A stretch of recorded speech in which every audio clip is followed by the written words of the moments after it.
नहीं, आप लोग सीएम साहब को आज खान साहब से मिलने की इजाजत दी जाएगी? देखिए, हमारा हक है, इनका अपना फैसला है इस्लामाबाद हाई कोर्ट के एक फुल बेंच का। उसकी तौहीन हुई है पिछले 6-7 माह से, तो अब हम देखेंगे इस्लामाबाद हाई कोर्ट अपने फैसले पे अमल करा पाता है या नहीं करा पाता। सर अभी जो पीटीआई के जो जुनैद अकबर साहब यहाँ दरवाजे सारे केसेस को इकट्ठा करके एक और बेंच बना दिया गया है, उस पे क्या कहेंगे? कुछ नहीं कहेंगे, बहस करेंगे ना जी, इसी बेंच को सुनना चाहिए। इसमें चीफ जस्टिस साहब खुद मौजूद हैं। पहले भी जो 24 मार्च को फैसला हुआ था उसमें चीफ जस्टिस साहब थे, अरबाब साहब थे, तो ये दोनों आज इस बेंच में मौजूद हैं।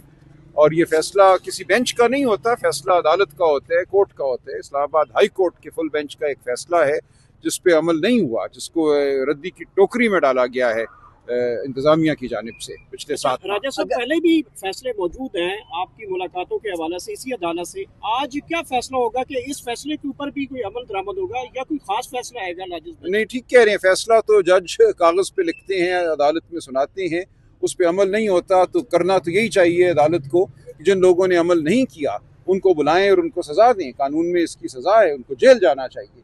जेल भेजेंगे तो आइंदा लोगों को हिम्मत नहीं होगी अदालती फैसले को। पार्लियामेंटेरियन को यहाँ दरवाजे से भी वापस किया गया, जुनैद अकबर यहाँ से वापस गए, उनके साथ 2-3 एमएनएज और थे, तो अंदर नहीं जाने दिया जा रहा।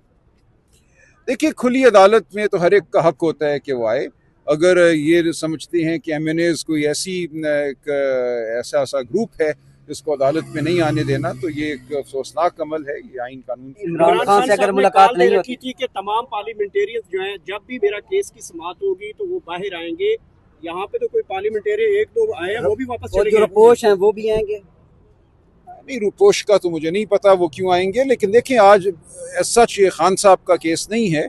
ये केस वो है जो हमने दरखास्तें दी थी मुलाकात की और उन पे अमल नहीं हुआ, जो ऑर्डर हुआ था उसकी तौहीन अदालत का ये मामला है। तो ये उस तरह मुख्तलिफ है। जो खान साहब की अपीलें हैं, जो खान साहब की ट्रायल है, उस पे इंशाल्लाह सब। सर अगर मुलाकात नहीं हुई तो मुख्तसर काबीना जिस तरह बैरिस्टर गौहर साहब ने कहा, वो फिर आप अपनी मशावरत से ही बनाएंगे?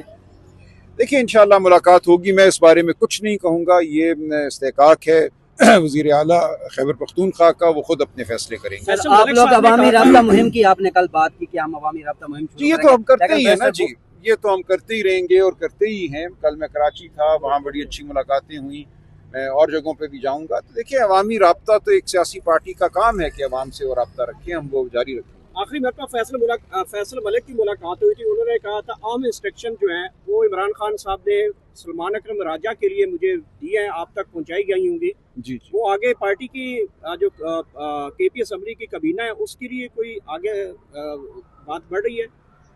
देखिए, बात वही है जो मैंने की थी। वज़ीर आला खैबर पख्तूनख्वा मुकम्मल इस्तेकाक रखते हैं अपनी काबीना बनाने का। वो अपनी मर्ज़ी से जब बनाना चाहेंगे बनाएंगे। अगर वो समझते हैं कि उनको खान साहब से मशवरे की ज़रूरत है तो वो इंतज़ार करेंगे उस वक्त का, जब तक कि वो मशवरा कर सके। ये उनका इस्तेकाक है। अच्छा, यहाँ से फैसला होने के बाद जाएंगे, समाअत के बाद जाएंगे या पहले अडियाला चले जाएंगे जिन लोगों के नाम है? जिनके नाम है उनको तो जाना चाहिए। मुलाकात का वक्त 2 बजे होता है, तो हम देखते हैं। देखिए, इस्लामाबाद तो वो आएंगे, उनका नाम आज दिया गया है, उनको बिल्कुल इजाज़त मिलनी चाहिए। तो अगर तो ये मामला 2 बजे से पहले यहाँ तय हो जाता है और हमें हुक्म मिलता है तो हम वो हुक्म साथ लेकर जाएंगे। तो आज देखते हैं क्या होता है अदालत में। अडियाला के दरवाजे खुलने वाले?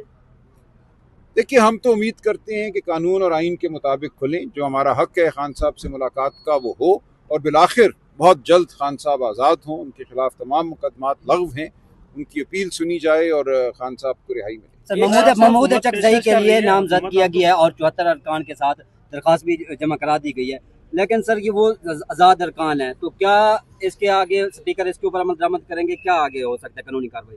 नहीं, बिल्कुल करेंगे। इन्हीं अरकान की दरख्वास्त पे उमर अयूब साहब लीडर ऑफ द अपोजिशन थे, तो वही अरकान जब महमूद खान अचकज़ई को लीडर ऑफ द अपोजिशन कहते हैं तो कोई वजह नहीं कि उसको माना ना जाए। अच्छा सर, एक तरफ हुकूमत आपको ये कह रही है कि आप दरख्वास्त दें, हम आपको नहीं, हम ऐसी कोई दरख्वास्त नहीं देंगे।